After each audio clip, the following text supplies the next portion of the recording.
নাই চিৎকার করে বলেন। একজন মানুষ একসাথে কয়টা ধর্ম অনুসরণ করতে পারে? তো একটা মানুষ যদি একসঙ্গে একটা ধর্ম অনুসরণ করতে পারে, একজন মুসলমান হিন্দু হতে পারে, একজন হিন্দু একই সাথে হিন্দু থেকে বৌদ্ধ হতে পারে, একজন মানুষ বৌদ্ধ হয়ে একই সাথে বৌদ্ধ থাকবে খ্রিস্টান হবে হতে পারে, একজন মানুষ ইহুদি আছে আবার একই সঙ্গে মুসলমান হবে হতে পারে, একজন মানুষ একই সঙ্গে পুরুষ আছে আবার নারীও হতে পারে। এগুলো যেমন একসাথে হতে পারে না, ঠিক তদ্রুপ একজন মানুষ একজন মুসলমান যেরকম একই সাথে হিন্দু হতে পারে না, মুসলমান হয়ে যেরকম বৌদ্ধ হওয়া যায় না, মুসলমান হয়ে যেমন খ্রিস্টান হওয়া যায় না, মুসলমান হয়ে যেমন ইহুদি হওয়া যায় না, মুসলমান হয়ে সেকুলার হওয়া যায় না। মুহতারাম হাজিরিন, আরেকটা কথা বলি, এই দুটো কথা মনে রাখেন। সেকুলারিজমের যে বৈশিষ্ট্য এবং ইসলামের যে বৈশিষ্ট্য, এই বৈশিষ্ট্য পরস্পর এতটাই বিপরীত, এতটাই বৈপরীত্যপূর্ণ, এতটাই সাংঘর্ষিক, এতটাই কনফ্লিক্টেবল যে পশ্চিমকালে সেকুলারিজম এবং ইসলাম একত্রিত হতে পারে না। এই জন্য আমরা বলি কোন মুসলমানের পক্ষে সেকুলার হওয়ার কোন সুযোগ নাই। হ্যাঁ, অন্যান্য ধর্মাবলম্বী যারা আছে, অন্যান্য ধর্মাবলম্বী যারা আছে তাদের ধর্মের মধ্যে রাজনৈতিক ক্ষেত্রে সেকুলারিজমকে ধারণ করার সুযোগ আছে। একজন হিন্দু হিন্দু হওয়ার পাশাপাশি সেকুলার হতে পারে, একজন বৌদ্ধ বৌদ্ধ হওয়ার পাশাপাশি সেকুলার হতে পারে, একজন খ্রিস্টান খ্রিস্টান হওয়ার পাশাপাশি সেকুলার হতে পারে, কিন্তু একজন মুসলমান মুসলমান হওয়ার পাশাপাশি সেকুলার হতে পারে না। বলবেন কারণটা কি? হিন্দু পারলো সেকুলার হইতে, বৌদ্ধ পারলো সেকুলার হইতে, খ্রিস্টানও পারলো সেকুলার হইতে, ইহুদিও পারলো সেকুলার হইতে, মুসলমান কেন সেকুলার হইতে পারবে না? এটা একটা জটিল প্রশ্ন। প্রশ্ন এখানে কথা বুঝলেন না আপনারা? প্রশ্নটা বুঝলেন যে হিন্দু বৌদ্ধ খ্রিস্টান অন্যান্য ধর্মাবলম্বীরা যদি রাজনৈতিক ক্ষেত্রে সেকুলার হতে পারে, তাহলে মুসলমান কেন সেকুলার হতে পারবে না? এটা আমার দাবি, এটা আল্লাহর কোরআনকে সামনে রেখে আমি বলছি। হিন্দু সেকুলার হতে পারে, বৌদ্ধ সেকুলার হতে পারে, খ্রিস্টান সেকুলার হতে পারে, মুসলমান সেকুলার হতে পারে না। অন্য ধর্মগুলোর সাথে ইসলামের এই পার্থক্যটা কোথায়? ছোট্ট একটা কথার মাধ্যমে এই কথা আমি এক্সপ্লেইন করতেছি, ব্যাখ্যা করতেছি, বিশ্লেষণ করতেছি। সেটা হলো এই যে দেখেন, হিন্দু ধর্মের মধ্যে একজন ব্যক্তি হিন্দু রাষ্ট্র ক্ষমতা পেলে রাষ্ট্র ক্ষমতার মাধ্যমে তাকে হিন্দু ধর্ম বাস্তবায়ন করতে হবে, এই কথা হিন্দু ধর্মে নাই। আবার বলতেছি, লক্ষ্য করে বুঝেন, মাদ্রাসা তালেবে ইলমরা সেকুলারিজম আজকের পৃথিবীর সবচেয়ে বড় ফিতনার নাম। সেকুলারিজম আজ দুনিয়াতে তোমার ইসলাম এবং ঈমানের বিরুদ্ধে সবচেয়ে বড় হামলার নাম। আমার মাদ্রাসা কওমির সন্তানেরা, আমি বিশ্বাস করি আমার জাতি, আমার দেশ, এই জনগণ, এই ভূখণ্ডের সর্বশেষ মুক্তির পতাকা, মুক্তির সৈনিক, এই জাতিকে তোমাদেরকেই করতে হবে।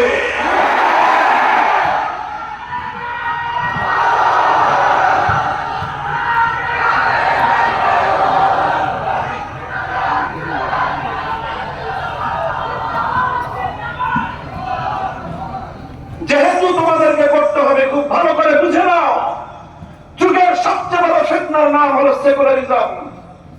এই সেকুলারিজমে সব খেয়েছে, হাজার হাজার নয় কোটি কোটি মুসলমানকে ধ্বংস করে দিয়েছে, কোটি কোটি মুসলমানকে বেঈমান বানায় ফেলেছে, মুসলমানের বাচ্চা মুসলমানকে ইসলামের দুশমনে পরিণত করেছে। This is secularism. এটার নাম সেকুলারিজম। দুঃখ লাগে, আমরা অন্য সবকিছুর পিছনে আমাদের অনেক শ্রম যায়, মেহনত যায়, কিন্তু আমাদের ঘরগুলোকে উজাড় করে দিল, উম্মতকে ধ্বংস করে দিল। সেকুলারিজমের ব্যাপারে আমরা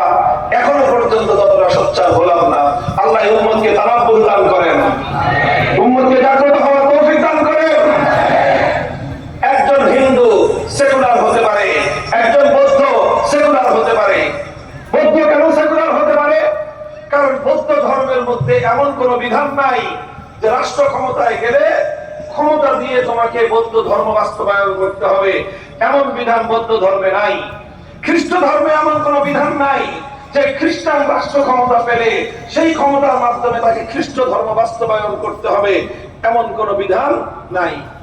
সুতরাং হিন্দু, বৌদ্ধ, খ্রিস্টান এই ধর্মগুলোর মধ্যে রাষ্ট্র ক্ষমতার মাধ্যমে ধর্মকে বাস্তবায়ন করার কোন বিধান না থাকার কারণে একজন মানুষ হিন্দু হয়ে হিন্দু ধর্ম পালন করতে পারে, আবার সে রাষ্ট্র ক্ষমতা পেয়ে রাষ্ট্র ক্ষমতাকে হিন্দু ধর্ম থেকে আলাদা রাখতে পারে। তার হিন্দু ধর্মেও সমস্যা হয় না, তার সেকুলারিজমেও সমস্যা হয় না। একজন বৌদ্ধ যেহেতু তার ধর্ম তাকে এটা বাধ্যতামূলক করে নাই যে ক্ষমতা পেলে ধর্ম বাস্তবায়ন করতে হবে, সুতরাং সে বৌদ্ধ ধর্ম অনুসরণ করে বৌদ্ধ থাকতে পারে, আবার সেকুলারিজম অনুসরণ করে ধর্মকে রাষ্ট্র থেকে আলাদা রাখতে পারে, তার জন্য কোনো সমস্যা নাই। একজন খ্রিস্টান একইভাবে যেহেতু তার ধর্ম তাকে এই কথা বলে নাই যে তুমি রাষ্ট্র ক্ষমতা পেলে সেই ক্ষমতার মাধ্যমে তোমার ধর্মকে বাস্তবায়ন করবা, এই কারণে খ্রিস্টান সে রাষ্ট্র ক্ষমতা পেলে তার রাষ্ট্রকে ধর্ম থেকে আলাদা রাখতে পারে, এতে তার ধর্মের কোনো বিধান লঙ্ঘন হয় না। আবার সেকুলারিজমও ঠিক থাকে, কারণ সেকুলারিজমের যে মূল চরিত্র ধর্মকে রাষ্ট্র থেকে আলাদা রাখতে হবে, রাষ্ট্রকে ধর্ম থেকে আলাদা রাখতে হবে, এটাও তার পক্ষে করা সম্ভব। এই জন্য হিন্দু থেকে সেকুলার হতে পারে, বৌদ্ধ থেকে সেকুলার হতে পারে, খ্রিস্টান একই সঙ্গে খ্রিস্টান এবং সেকুলার হতে পারে। কিন্তু একজন মুসলমান যদি মুসলমান থেকে সেকুলার হতে যায় তাহলে একসঙ্গে দুই নৌকায় তার পক্ষে পা দেওয়া সম্ভব নয়। কেন সম্ভব নয়? আবার সেই প্রশ্নে আমি ফিরে আসতেছি, কেন সম্ভব নয়? সম্ভব নয় এই জন্য, যেহেতু হয় তোমাকে রাষ্ট্রের সাথে ধর্মকে সম্পর্ক রাখতে হবে। যদি তুমি আল্লাহর কোরআনের বিধান মানতে চাও তাহলে তোমার রাষ্ট্রকে রাষ্ট্রের পাওয়ার দিয়ে, রাষ্ট্রের সক্ষমতা দিয়ে ধর্মের বিধান তোমাকে বাস্তবায়ন করতে হবে। রাষ্ট্রের সক্ষমতা দিয়ে নামাজ কায়েম করতে হবে, রাষ্ট্রের সক্ষমতা দিয়ে যাকাতের বিধান বাস্তবায়ন করতে হবে। রাষ্ট্রের সক্ষমতা দিয়ে তুমি যদি নামাজের বিধান বাস্তবায়ন না করো, রাষ্ট্রের সক্ষমতা দিয়ে তুমি যদি যাকাতের বিধান বাস্তবায়ন না করো, সেক্ষেত্রে তুমি খোদাদ্রোহী হলা, আল্লাহর হুকুম লঙ্ঘন করলা, কোরআনের হুকুমকে লঙ্ঘন করলা। আর তুমি যদি সেই মতবাদকে বিশ্বাস করো, সঙ্গে সঙ্গে তুমি বেঈমান হইলা। কাজেই মুসলমান যখন কোরআনকে বিশ্বাস করবে, ইমানদার যখন আল্লাহর বিধানকে মানতে চাইবে, তখন রাষ্ট্র ক্ষমতা পাইলে ক্ষমতা দিয়ে তাকে নামাজ কায়েম করতে হবে, যাকাত বাস্তবায়ন করতে হবে, ধর্মকে তাকে বাস্তবায়ন করতে হবে। সুতরাং ধর্মকে যখন সে বাস্তবায়ন করতে বাধ্য, ধর্মের সাথে রাষ্ট্র থেকে ধর্মকে বিচ্ছিন্ন আর করতে পারবে না। ধর্ম থেকে যদি রাষ্ট্রকে বিচ্ছিন্ন করতে যায়, ইমানদার থাকতে পারবে না। আর ধর্মের সাথে যদি রাষ্ট্রকে যুক্ত করতে যায়, সেকুলার থাকতে পারবে না। তাই কথা তো পরিষ্কার, তোমাদের কাছে ইখতিয়ার, ইমান তাকুনা মুমিনান ওয়া ইমান তাকুনা ইলমানিয়া। তোমার ইচ্ছা, তুমি ইচ্ছা করলে ইমানদার থাকতে পারো, ইচ্ছা করলে সেকুলার হতে পারো। ইচ্ছা করলে তুমি সেকুলার থাকতে পারো, ইচ্ছা করলে তুমি ইমানদার হতে পারো, কিন্তু পশ্চিমকালেও তুমি একসাথে ইমানদার এবং সেকুলার হতে পারো না। এখন অনেকে প্রশ্ন করতে পারেন যে হুজুর আপনি কি রাত 12টার পরে কি ওয়াজ করতেছেন এগুলা? আপনি বলেন যে ইমানদার থেকে সেকুলার হওয়া যায় না।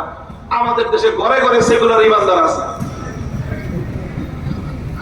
এই তো বড় বড় পাঁচটা হাজি সাহেব সব সেকুলার, বড় বড় হাজি, ডবল হাজি, ট্রিপল হাজি, চৌবল হাজি, পঞ্চম হাজি, বছর বছর হাজি রমজানে উমরা করে, কোরবানি আসলে 10টা গরু বিশাল বিশাল কোরবানি করে, সব করতেছে। আবার সেকুলার আছে কই? সে তো ইমানদারও থাকলো, হাজিও থাকলো, সেকুলার হইল। বড় বড় দল আছে মাশাআল্লাহ, বিশাল দল, আজকে 75 বছর ধরে তারা সেকুলারও থাকলো, ইমানদারও থাকলো। এরা থাকলো কেমনে তাহলে? সাহেব হুজুর বেশি কথা কয়। আরে ভাই, এই কথাগুলো আমরা কেন বলি না? উম্মতের উলামায়ে কেরামের এটা ঈমানি জিম্মাদারি, এগুলি আমার তাদের উপর জাতির সামনে এই কথা খোলাসা করা পরিষ্কার কথা। নাম নিয়েই বলি, আমি সাধারণত কোন রাজনৈতিক দলের নাম নিয়ে প্রচার পক্ষেও বলি না, বিপক্ষেও বলি না। সাধারণত এটা আমার স্বভাব না। আর বিশেষ করে মাদ্রাসার মঞ্চে এসে তো দলীয় রাজনৈতিক কথা বলাকে আমি বৈধই মনে করি না। আরে ভাই, মাদ্রাসা সবার জন্য, যারা ইমানদার, যারা মুসলমান, সবার জন্য যেরকম মসজিদ, মাদ্রাসা সকলে মাদ্রাসাগুলোকে, মসজিদের মিম্বারগুলোকে কোন একক দলের নিজস্ব রাজনৈতিক এজেন্ডা বাস্তবায়নের হাতিয়ারে পরিণত করা যাবে না, উচিত হবে না। মাদ্রাসা সার্বজনীন, মসজিদ সার্বজনীন। তবে এটা দিয়ে, আমার এই কথা দিয়ে যারা সেকুলার, আপনাদের খুশি হওয়ার কোনো কারণ নেই। মাদ্রাসায় দলীয় রাজনীতি করা যাবে না, মসজিদগুলোর মিম্বার থেকে দলীয় রাজনৈতিক এজেন্ডা বাস্তবায়ন করা যাবে না। কিন্তু মসজিদ থেকে মুসলমানদের ঈমানি দিক নির্দেশনার জন্য, মুসলমানদের রাজনৈতিক দিক নির্দেশনা দেওয়ার জন্য আল্লাহর কোরআনের রাজনীতির কথা বলতেই হবে, বলতেই হবে, বলতেই হবে।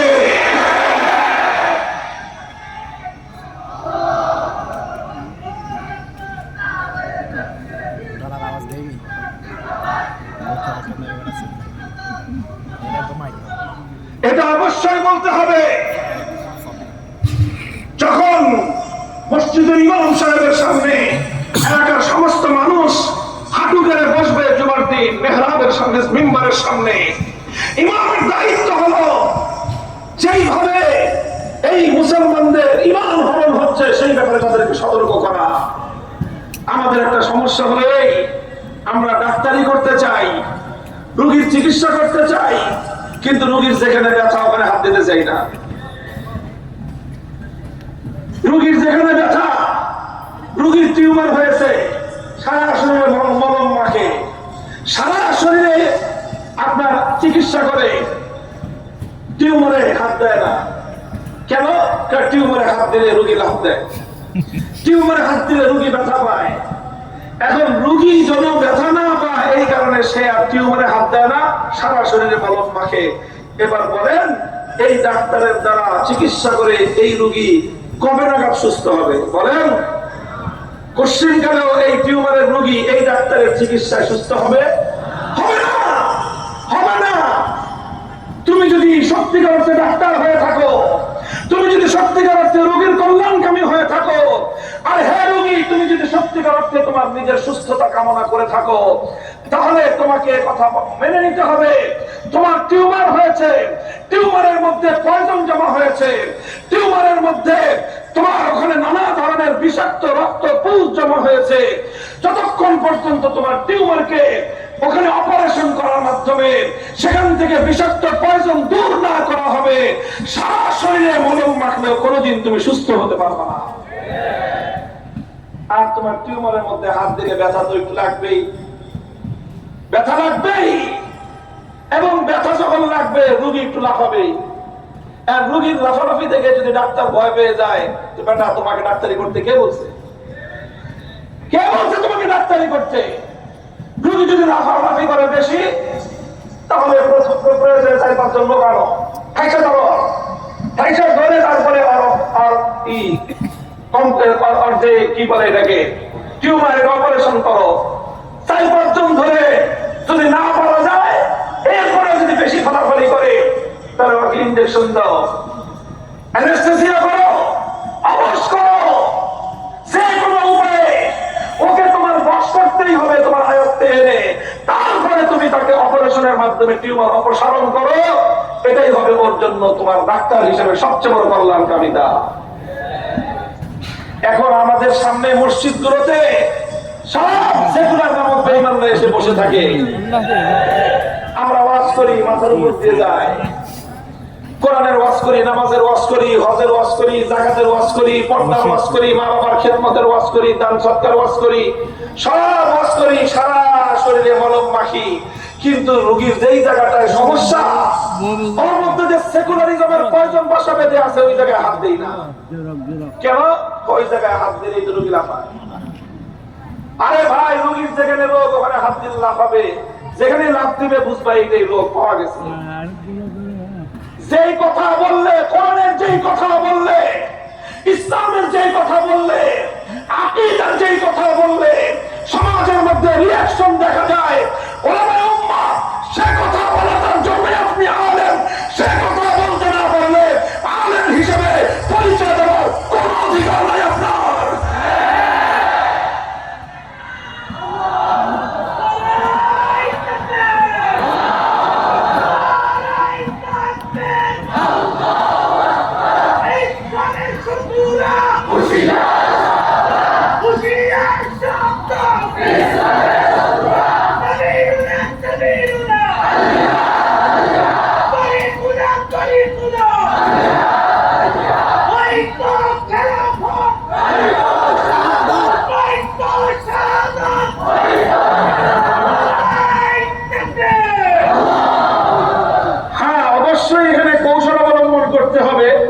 যদি দেখেন পাঁচটা করে রোগীকে অপারেশন করা না যায়, অ্যানেস্থেসিয়া মারেন ইনজেকশন ওদের বেহুশ হয়ে থাকে, যে করেই হোক রোগীর শরীর থেকে বিষাক্ত পয়জনের টিউমার যেমন অপসারণ করতে হয়, ইমানের রোগীর শরীর থেকে, তার দিল-দিমাগ থেকে, তার হৃদয়ের গহীন থেকে সেকুলারিজম নামক কুফরি, এই চার আমাদেরকে জাতির ইমানদারদের সন্তানদের হৃদয় থেকে উৎখাত করতেই হবে আমাদেরকে।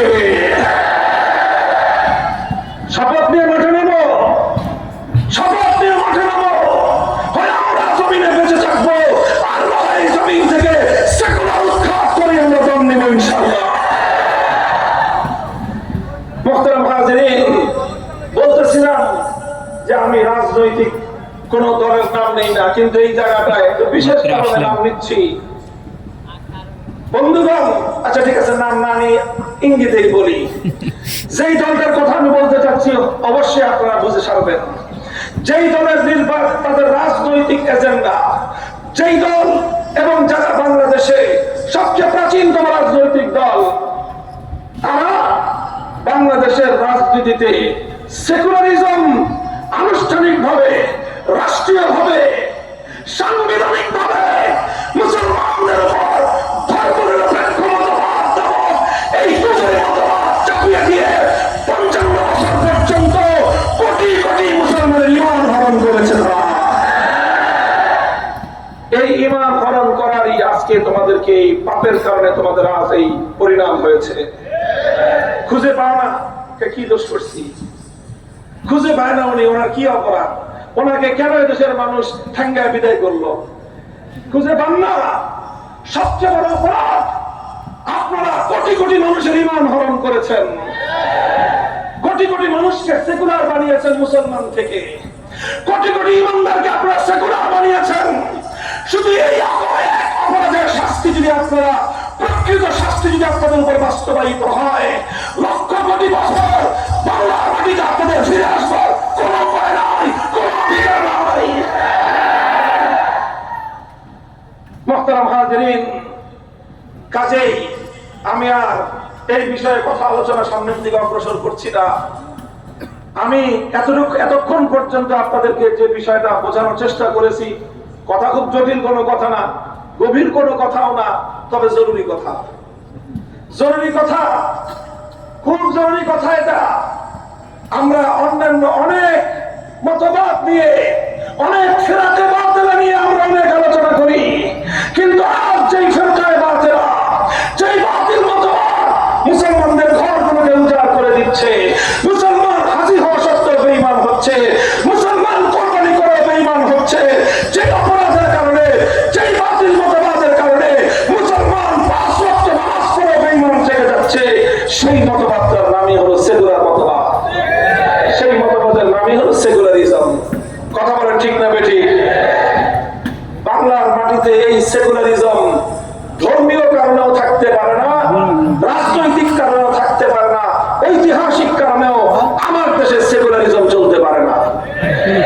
ধর্মীয় কারণ তো আমি এতক্ষণ আপনাদের কাছে বললামই।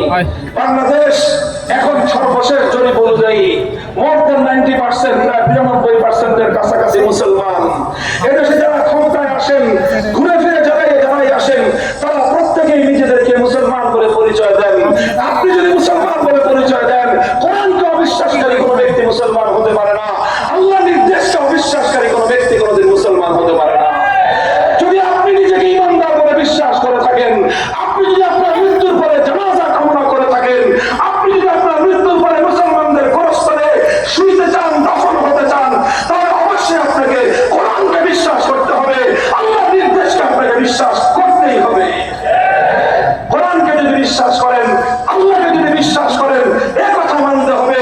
ইমানদার যখন রাষ্ট্র ক্ষমতা পাবে, নামাজ কায়েম করবে, ইমানদার ক্ষমতা পেলে ক্ষমতার মাধ্যমে ইসলামের যাকাত ব্যবস্থা বাস্তবায়ন করবে, ইমানদার ক্ষমতা পেলে আমর বিল মারুফ করবে, ইমানদার ক্ষমতা পেলে নাহি আনিল মুনকার করবে।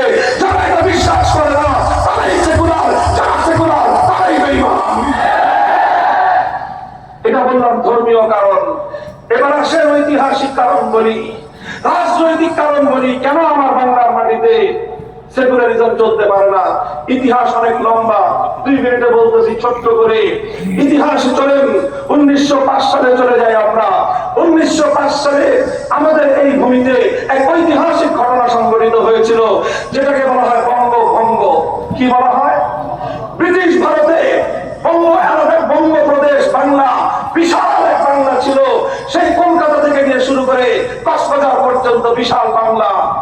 পশ্চিমবঙ্গ ছিল একটা, পূর্ববঙ্গ ছিল আরেকটা। পশ্চিমবঙ্গে হিন্দু অধ্যুষিত, পূর্ববঙ্গ মুসলিম অধ্যুষিত। মুসলমানরা চাইলো আমাদের কক্সবাজার, চট্টগ্রাম থেকে কলকাতা বহুদূর বহুদূর বহুদূর, আমাদের রাজধানী এত দূরে থাকতে পারে না। এই বিশাল মুসলিম জনগোষ্ঠীর উন্নয়নের জন্য পূর্ববঙ্গ নামে আলাদা একটা প্রভিন্স হওয়া চাই, আলাদা একটা প্রদেশ হওয়া চাই, যেই প্রদেশের রাজধানী কলকাতা নয়, প্রদেশের রাজধানী হবে ঢাকা। মুসলমানদের এই যৌক্তিক দাবি দীর্ঘদিনের মাধ্যমে আদায় হলে পরে কলকাতার হিন্দুত্ববাদীরা লক্ষ্য করলো মুসলমানরা রাজধানী পেয়ে গেছে। এখন মুসলমানরা নিজেরা ব্যবসা বাণিজ্য করবে, ব্যবসা বাণিজ্য করে উন্নতি লাভ করবে, শিক্ষা দীক্ষায় উন্নতি করে মুসলমানরা মাথা উঁচু করে দাঁড়িয়ে যাবে।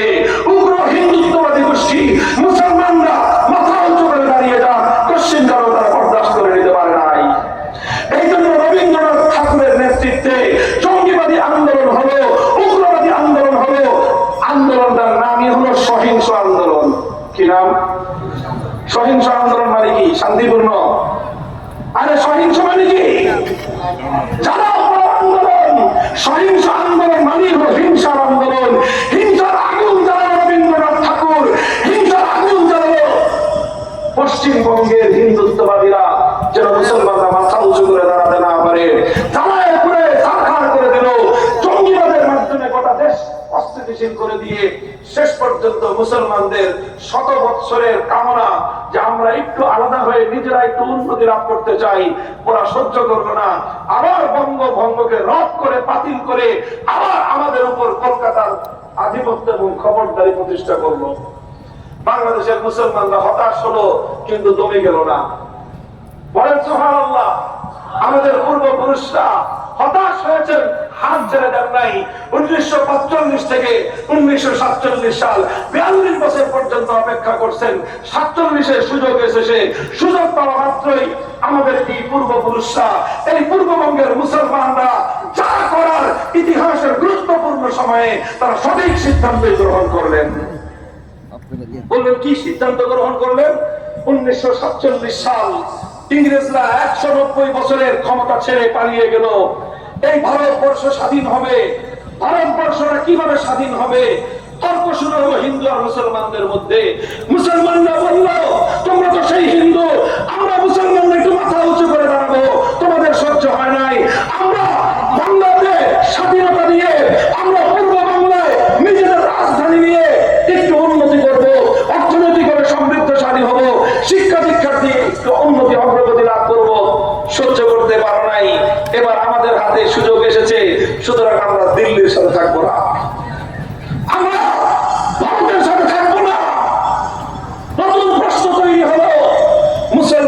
ইংরেজদের থেকে আজাদী এবং মুক্তি স্বাধীনতা অর্জন করার পর মুসলমানদের ভূখণ্ড কিভাবে চলবে এটা ছিল প্রশ্ন, ভারত কিভাবে চলবে এটা ছিল প্রশ্ন। তখন জাতির মধ্যে দুইটা মতবাদ মাথাচাড়া দিয়ে উঠলো। কয়টা মতবাদ? জোরে বলেন, কয়টা মতবাদ? একটা মতবাদ, মুসলমানরা বলল আমরা আমরা অনেক কিছু চাই না, অনেক বড় দেশ দরকার নাই, অনেক ক্ষমতার দরকার নাই, অনেক টাকা পয়সার দরকার নাই, অনেক অর্থনৈতিক সমৃদ্ধির প্রয়োজন আমাদের নাই, অনেক সামরিক শক্তি আমাদের দরকার নাই। আমাদের আজন্ম বুকের মধ্যে বাড়িতে একটা স্বপ্ন আমরা পূরণ করতে চাই, সেটা হলো আমরা এমন একটা ভূখণ্ড চাই যে ভূখণ্ডে আর কিছু থাকুক বা না থাকুক আল্লাহর কোরআনের শাসন থাকবে, যে ভূখণ্ডে নিজামে শরিয়ত থাকবে, যে ভূখণ্ডে নিজামে ইসলাম কায়েম হবে। এই নিয়ে বিশাল লড়াই চললো। লড়াই চলতে চলতে চলতে চলতে চূড়ান্ত পর্যায়ে এসে আলহামদুলিল্লাহ আল্লাহ রাব্বুল আলামিন মুসলমানদেরকে সফলতা দান করলেন। ভাগ হলো, ভাগ বাটোয়ারা, বুঝেন বাটোয়ারা? জমিন ভাগ হয় না? দাদা মারা গেছে, আপনার বাচ্চা ছাড়া 4 ভাই, এবার দাদার জমিন কয় ভাগ হবে? আপনার বাচ্চা ছাড়া যদি 2 ভাই হয়, কোনো ফুফু নাই, দাদি নাই, কেউ নাই, শুধু আপনার বাবার সাথে 2 ভাই, আপনার দাদার সম্পত্তি কয় ভাগ হবে? 2 ভাগ হবে। 1 ভাগ আপনার বাবা পাবে, আর 1 ভাগ আপনার চাচা পাবে। কথা ঠিক? ভারতবর্ষ থেকে ইংরেজরা বিতাড়িত হলো, ভারত স্বাধীন হলো। স্বাধীনতার সময় 2 জাতি এখানে থাকে, হিন্দু এবং মুসলিম জাতি। দ্বিজাতি তত্ত্বের ভিত্তিতে দেশটা মুক্ত হলো, জমিনটা ভাগ হলো। 1 ভাগ পাইলো হিন্দুরা, আর 1 ভাগ পাইলো মুসলমানরা। হিন্দু প্রধান এলাকাগুলোতে ভারত হলো, মুসলিম প্রধান এলাকাগুলোতে মুসলমানদের জন্য আলাদা স্বাধীন রাষ্ট্র হলো। এইভাবে ভাগ হলো। কথা ছিল মুসলমানদের ভূমিতে আল্লাহর কোরআনের শাসন কায়েম হবে। অঙ্গীকার ছিল মুসলমানদের ভূমিতে নিজামে শরিয়ত বাস্তবায়িত হবে, নিজামে ইসলাম কায়েম হবে। এই স্বপ্ন দেখিয়ে, এই অঙ্গীকার নিয়ে মুসলমানরা অনেক ত্যাগ স্বীকার করলো, অনেক জায়গা জমি হারালো, অনেক জীবন তারা কোরবানি করলো। 1 সাগর রক্তের বিনিময়ে গোটা ভারতবর্ষ থেকে মুসলমানরা নিজেদেরকে সংকুচিত করে সংকীর্ণ ভূখণ্ডে মুসলমানরা এসে মাথা আশ্রয় নিল। তারা আশ্রয় খুঁজে পেল। অনেক দুঃখ ছিল আমাদের পূর্বপুরুষদের হৃদয়ে। এত বিশাল ভারত হিন্দুরা নিয়ে গেল, মুসলমানদেরকে ছোট্ট ভূখণ্ড দিল। অনেক বঞ্চনা, অনেক বৈষম্য আমাদের সঙ্গে তখন করা হয়েছে বিভক্তির সময়ে। আমরা সব মেনে নিয়েছি। একটা স্বপ্ন ছিল, আর কিছু হোক আর না হোক আমাদের ভূখণ্ডে একমাত্র শাসন চলবে, আইন চলবে কার? চলবে নিজামে শরিয়ত, চলবে নিজামে ইসলাম। এইভাবেই 1947 সালে দেশটা ভাগ হলো। ওই পারে পশ্চিম পাকিস্তান, প্রায় 2000 মাইল দূরে, এই পারে হলো পূর্ব পাকিস্তান। এইভাবে ভারতবর্ষ জমিন ভাগ হলো। দুর্ভাগ্যশীল আরেক জায়গা দিয়ে, মাঝখান দিয়ে পশ্চিম পাকিস্তানের খান পাঠানরা 24 বছর পর্যন্ত আমাদের সঙ্গে গাদ্দারি করলো। যে কোরআনের কথা বলে, যে ইসলামী শরীয়তের কথা বলে, ইসলামী শাসন ব্যবস্থার কথা বলে, পশ্চিম পাকিস্তানিরা 2000 মাইল দূর থেকে আমাদের এই পূর্ববঙ্গের, পূর্ব পাকিস্তানের মুসলমানদের সমর্থন আদায় করেছিল। ক্ষমতায় যাওয়ার পর সেই অঙ্গীকারের কথা ওরা ভুলে গেল, গাদ্দারি করলো, বিশ্বাসঘাতকতা করলো। 24 বছর আমরা সহ্য করলাম। 71-এর মহান মুক্তিযুদ্ধের মধ্য দিয়ে সেই কোরআনের সঙ্গে গাদ্দারি যারা করলো, ইসলামের সঙ্গে যারা বিশ্বাসঘাতকতা করলো, সেই খান পাঠানদেরকে থাপা পেটা করে বিদায় করে দিলাম। আসলে 71-এর পরে আসলো 72, দুঃখ আর অনেক লম্বা দুঃখের কাহিনী। এত কাহিনী বলার সময় নাই। আবার আসলো 2024 সালে এসে আমাদের 72-এর যে বঞ্চনা, 47-এর যে বঞ্চনা, সব বঞ্চনার পাই পাই করে হিসাব দেওয়ার জন্য বাংলা মাটিতে আবার বালাকোট আসলো। শাপলা চত্বরে রক্ত দিল বিপ্লবী তৌহিদি জনতা, শাপলা চত্বরে জীবন দিল ওলামায়ে কেরাম, শাপলা চত্বরে জীবন দিল মাদ্রাসার তালেবে ইলমরা। সেই রক্তের উপর বিপ্লবের ভিত কায়েম হলো। সেই ভিতের উপর দাঁড়িয়ে 24 19-এ কোন অভ্যুত্থান হলো, 5ই আগস্ট স্বৈরাচারী ফ্যাসিবাদী ভারতের কৃতদাসী বাংলার মাটি থেকে পালিয়ে যেতে বাধ্য হলো।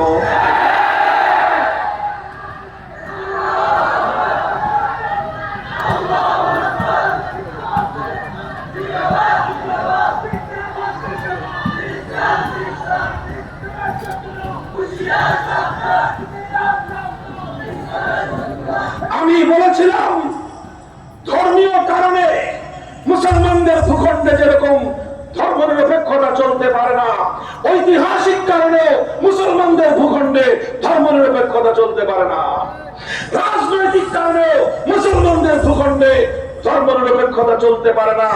47 সালে যেটা মীমাংসাই হয়ে গেল, 47 সালে তো মীমাংসা হয়ে ভাগ বাটোয়ারা হলো, বলা হলো যারা ধর্মনিরপেক্ষতা চাও তারা ভারতে চলে যাও, যারা ইসলাম চাও তারা পূর্ব পাকিস্তান আর পশ্চিম পাকিস্তান মুসলমানদের আলাদা ভূখণ্ডে থাকো। কথা বলেন ঠিক না বেঠিক? হ্যাঁ, তাদের বেদেন ভাইয়েরা, আমার ইয়াং জেনারেশন, স্কুল কলেজ ইউনিভার্সিটির ছাত্র ভাইয়েরা, তোমাদেরকে আমি একটা প্রশ্ন করি। বলছিলাম না দাদা মারা গেছে, তোমার বাপ আর চাচা 2 জন আছে, সম্পত্তি কয় ভাগ হবে? 2 ভাগ হবে। আচ্ছা এবার বলো, তোমার বাবা মারা গেছেন, তোমরা আছো 2 ভাই, আর তোমার চাচার ছেলেরা আছে চাচা ভাই। এখন তোমার বাবার সম্পত্তি, তোমার বাবা যে সম্পত্তিটা দাদা থেকে পেয়েছিল, এই তোমার দাদা থেকে প্রাপ্ত তোমার বাবার সম্পত্তি তোমরা থাকতে যদি তোমার চাচার ছেলেরা এসে ভাগ বসাতে চায়, দুনিয়ার কোন আদালত, দুনিয়ার কোন ধর্ম তোমার বাবার সম্পত্তিতে বাপের সন্তান বেঁচে থাকতে চাচার ছেলেরা হিস্সা পাবে? হিস্সা পাবে? তাহলে পরিষ্কার কথা, দাদার আমল, ব্রিটিশ আমলে ব্রিটিশরা মরে গেছে, বাপ চাচা দুজনের মধ্যে সম্পত্তি বন্টন হলো, মুসলমানরা পাকিস্তান পেল, সেই পাকিস্তান মরে গেল, আমরা 2 ভাগ হলাম, পশ্চিম পাকিস্তান, পূর্ব পাকিস্তান। পূর্ব পাকিস্তানের মুসলমানরা নিজের দেশের নাম রাখলো বাংলাদেশ। তো এখানে তো চাচার বলা ওই ধর্মনিরপেক্ষ ভারতের কোন অংশ নাই, তোমাদের তো গোটা ভারত আছে। কথা বলে ঠিক না বেঠিক? আমি একটা আওয়াজ তুলতে চাই গোটা বাংলার প্রতিটি জনপদ থেকে, আমার সেই আওয়াজ উঠাও। খতিবে আজম সিদ্দিক আহমদ রহমতুল্লাহ আলাইহির এই পবিত্র ভূমিতে আমি চিৎকার করে আমার পরবর্তী প্রজন্মকে আমি আবার সোচ্চার হওয়ার জন্য বলি, তোমরা আওয়াজ তুলো। 47-এ যেই দেশ ভাগ হয়েছিল, ধর্মনিরপেক্ষতা চলবে ভারতবর্ষে, ভারতে, আর ইসলামের ভূখণ্ড বাংলাদেশ এবং পাকিস্তান। পাকিস্তানের কথা আমি বলতে চাই না, এই বাংলার ভূখণ্ডে চলবে একমাত্র কোরআনী শাসন ব্যবস্থা। কাজেই এখন যদি মুসলমানদের হিস্সায়, মুসলমানদের বাটোয়ারায় যেই জমিন ইসলামের জন্য পাওয়া গেল, সেই জমিনে যারা ধর্মনিরপেক্ষতা বাস্তবায়ন করতে চাও, তোমরা আমাদের উপর জোর করে চাচা ভাই হয়ে আমার বাবার জমিতে তোমরা দখলদারি কায়েম করতে চাও। তোমাদের যদি ধর্মনিরপেক্ষতার প্রতি এত প্রীতি থাকে, চলে যাও আমার সাথে। তোমার আপা ধর্মনিরপেক্ষতাকে বিশ্বাস করত, ধর্মনিরপেক্ষতাকে লালন করত, ধর্মনিরপেক্ষতার জন্য লড়াই করত।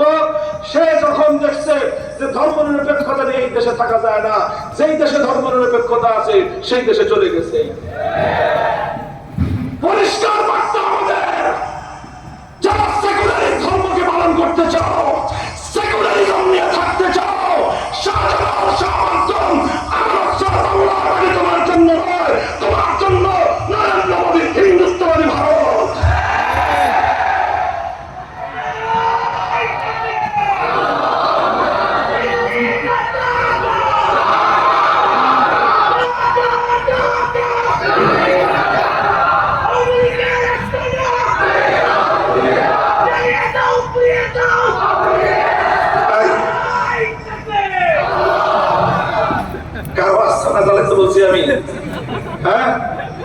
আমি এই যারা উপর আস্তানা জ্বালিয়ে দেওয়ার দায়িত্ব দিব না। আমি শুধু বলছি ভিসা পাসপোর্ট যা লাগে সব করে দিব, চলে যাও কাটটি কুট্টি নিয়ে।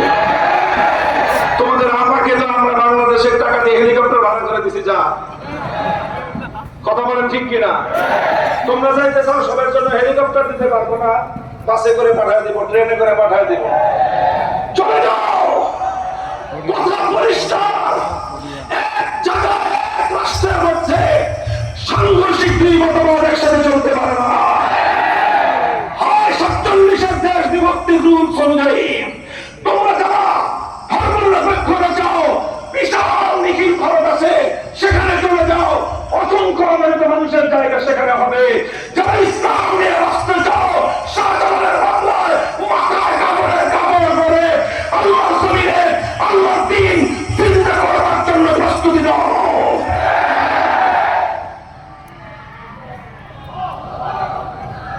এই কথা পরিষ্কার কিনা, না কোনো গোজামিল আছে? পরিষ্কার। ধর্মের নিরিখে আমি বললাম, ঐতিহাসিক বাস্তবতার আলোকে আমি কথাবার্তা বললাম। অনেকে আছে আবার সুরে সুরে নতুন করে কেউ কেউ তাকে খালাম্মা ডাকতে চান, ডাকেন। যদি আপনাদের কাছে মনে হয় যে আপনার পূর্বপুরুষরা যে রাজনৈতিক দলটা প্রতিষ্ঠা করেছিল, বিসমিল্লাহির রহমানির রহিম করেছিল, যিনি আল্লাহর উপর অবিচল আস্থা এবং বিশ্বাস সংযুক্ত করেছিলেন, তার আদর্শ যদি ভালো না লাগে, তার চেয়ে খালাম্মার আদর্শ যদি ভালো লাগে, যান খালাম্মার সাথে চলে যান সেই দেশে, যেই দেশে গেলে ধর্মনিরপেক্ষতা নিয়ে থাকা যাবে। আমার ইসলামের দেশে আল্লাহর কোরআনের শাসন কায়েম করবার প্রতিশ্রুতি দিয়ে যেই রাষ্ট্র কায়েম করা হয়েছে, আমরা শপথ করতে চাই, হয় দেখে প্রাণ থাকবে, হয় হৃদয়ে স্পন্দন থাকবে, আমরা এই জমিনে কোরআনী শাসন কায়েম করে নিঃশ্বাস নিব ইনশাআল্লাহ। আল্লাহ পাক আমাদেরকে বুঝবার তৌফিক দান করেন। এটা আমাদের লড়াই, এটা আমাদের সংগ্রাম।